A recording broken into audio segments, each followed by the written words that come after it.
Hello, warm welcome. Twin flame का तीसरा part मैं बना रही हूँ, जिसमें हम लोग को बहुत कुछ चीज़ जानना चाहिए। क्या-क्या है वो मैं आप लोगों के साथ शेयर कर रही हूँ। फर्स्ट है कि आपको जब पता चलता है कि आप ट्विन फ्लेम जर्नी में हो, तो सबसे पहला क्या करना है, आपको मेडिटेशन करना है। मेडिटेशन मतलब क्या करना है आपको ब्रीदिंग एक्सरसाइज करना है।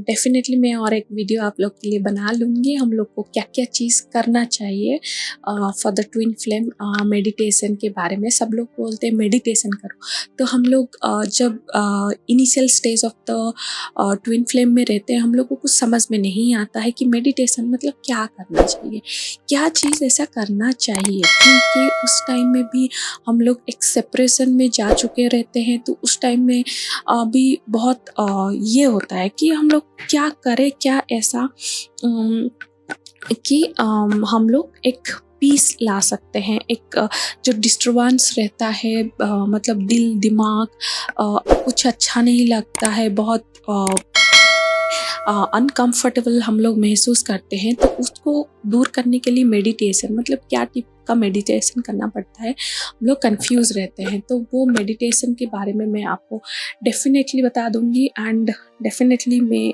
एक लिस्ट बनाई हूँ, तो उस लिस्ट के हिसाब से मैं आपको बता रही हूँ आपको। और दूसरा चीज़ ये है कि आपको ये देखना है कि ट्रिगर बाय डीएम के साथ आप जब रहते हैं, तो कोई बात ऐसा कहता है कि आपको बुरा लगता है, तो क्या चीज़ ऐसा बुरा लगता है, आप उसको दिल पे ना लेके आप नोटिस कीजिए कि वो ट्रिगर को आप कैसे सॉल्व कर सकते हैं।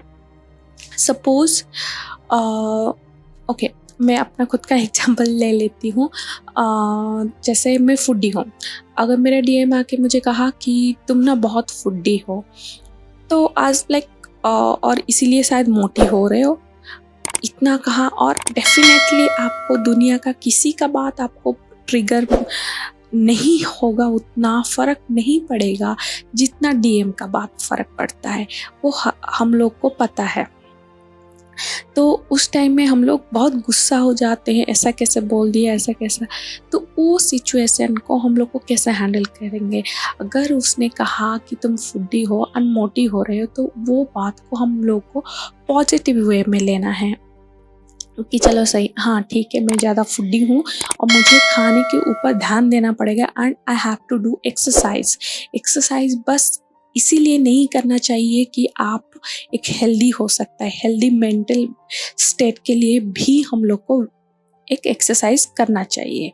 चलिए, third point, utilize the short separation to a long separation. Okay, तो हम लोग का जब झगड़ा होता है, छोटा मोटा झगड़ा होता है, एक हनीमून पीरियड के बाद, एक लवी डबी पीरियड के बाद डेफिनेटली हम लोग का कुछ ना कुछ बातों पे झगड़ा होता है। जैसे 5 डेज 10 डेज बात नहीं हुआ, तो उस टाइम में हम लोग को खुद को प्रिपेयर करना चाहिए लॉन्ग पीरियड ऑफ टाइम, क्योंकि किसी का एक बड़ा सेपरेशन आता ही आता है।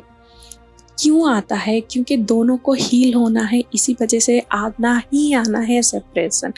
तो ये शॉर्ट सेपरेशन में आप खुद को स्टेबल कर दीजिए, so that the long separation में आप ब्रेक डाउन ना होके आप अपने ऊपर काम किए रहेंगे। तो शॉर्ट सेपरेशन जब 5 दिन का 10 दिन का जब हम खुद को स्टेबल करते हैं, फिर वो वापस आ जाते हैं, तो वो स्टेबिलिटी हम लोग भूल जाते हैं, फिर चला जाता है। तो फिर जैसा कोई चेज किया, आप चेज किए, नहीं तो वो चेज किए, तो रनर एंड चेजिंग का होता ही रहता है। उसके बारे में भी और एक वीडियो बनाऊंगी रनर एंड चेजर्स के लिए। तो क्या होता है, जब रनर चेजर्स, तो ये शॉर्ट पीरियड ऑफ टाइम होता है, तो हम लोग को वो यूटिलाइज करना चाहिए टू द लॉन्ग पीरियड। मैं ज़्यादा एक्सप्लेन नहीं करूँगी एक एक चीज़ के लिए, क्योंकि बहुत लंबा लिस्ट है। इंडिपेंडेंट हम लोग को नहीं रहना है, इंडिपेंडेंट ही रहना है हम लोग को, डिपेंड नहीं होना, स्पेशली डीएम के ऊपर, क्योंकि ये एक लर्निंग ऑफ द लेसन हम लोग के लिए है, क्योंकि ज़्यादातर डीएफ, नॉट ज़्यादातर मैं बोल सकती हूँ 100% डीएफ इमोशनली, नॉट फिजिकली अगर नहीं भी हो रहे हैं डिपेंडेंट, इमोशनली तो डेफिनेटली डीएम के ऊपर वो डिपेंड होते हैं। तो वही डिपेंडेंसी हम लोग को ब्रेक करना है, वही एक लर्न ऑफ द लेसन है जो हम लोग को सीखना ही है।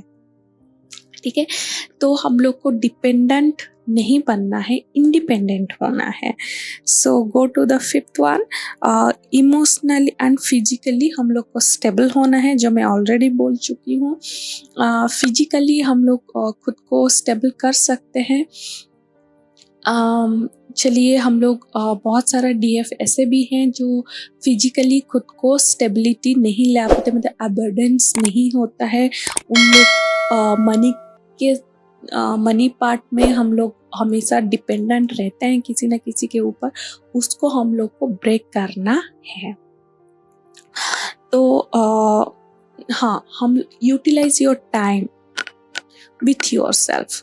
तो हम लोग को अपना खुद का केयर करना चाहिए, खुद को प्यार करना चाहिए। चलिए हम लोग लड़की, डीएफ या डीएम जो एनर्जी होता है वो लड़का या लड़की में नहीं होता है, द बेसिक वन आप लोग को पता ही होगा, बट स्टिल मैक्सिमम डीएफ जो होते हैं वो लड़की लोग के ही अंदर होते हैं। मैं इसको ये नहीं बोलूँगी कि 90% या 80% नहीं, मैक्सिमम होते हैं।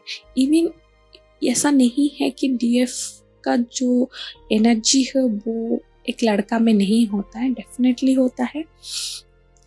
तो क्या होता है, हम लोग को खुद के ऊपर काम करना चाहिए। अगर जो भी डीएफ हैं जो फीमेल बॉडी में है, तो हम लोग तो बहुत अच्छे से खुद को क्या कर सकते हैं, क्योंकि हम लोग के पास बहुत कुछ है, जैसे बाल हो गया, आँख हो गया, हाथ हो गया, इवन लेग हो गया, पेडिक्योर मैनिक्योर। खुद को खुश करने के लिए कोशिश कीजिए, खुद का ख्याल रखिए, खुद को बॉडी को प्यार कीजिए, एक अच्छे एक्सरसाइज कीजिए। क्योंकि मैं इसलिए बोल रही हूँ, मैं करीबन ऑलमोस्ट 3 ईयर्स से मैं एक्सरसाइज कर रही हूँ एंड आई कैन अंडरस्टैंड कि कितना टफ होता है। डेफिनेटली सबका शरीर डिफरेंट है, बट डेफिनेटली इट्स टफ होता है एक्सरसाइज करके लूज़ करना खुद का वेट, तो वो भी करके खुद को बैलेंस कर सकते हैं। Before you meet DM you already gone for a loneliness. Yes, definitely हम लोग डीएम से मिलने से पहले भी हम लोग का कोई दूसरे के साथ कार्मिक हो सकता है या फॉल्स ट्विंस होता है। इन दोनों टाइप भी मैं एक्सप्लेन करूँगी एक दूसरा वीडियो में। तो जो फॉल्स ट्विंस और कार्मिक होते हैं, तो वो लोगों से भी ब्रेकअप किसी का हो चुका होता है या कुछ अनबन चला ही रहता है, उसी वक्त डीएम का एंट्री आता है। जब हम लोग का, आप ये भी सोच सकते हैं कि हम लोग का जो पेशेंस जो रहता है वो एंड पे होने के टाइम में ही, जब हम लोग अपना पेशेंस, अपना इरिटेशन, मीन्स आप बोल सकते हैं ऐसा एक पॉइंट है जहाँ से हम लोग सैचुरेट करना शुरू कर लेते हैं, उस पीरियड ऑफ टाइम में डीएम आता है जब हम लोग एक्सपेक्ट करते ही नहीं है। तो हम लोग ऑलरेडी वो लोनलीनेस से जा चुके होते हैं, उस टाइम में डीएम आते हैं हम लोग को सपोर्ट करने के लिए, बट उनका सपोर्ट, उनका प्यार इतना क्रिस्टल क्लियर रहता है कि हम लोग द लोनलीनेस में जो हम लोग टाइम बिताए हैं वो भूल जाते हैं। बट वही लोनलीनेस हम लोग को सिखा वापस आता है जब हम लोग एक लॉन्ग सेपरेशन में जाते हैं। So thank you for watching this and मैं डेफिनेटली जो वीडियो सब बताई हूँ मैं लेके आने की कोशिश करूँगी ज़रूर। Thank you.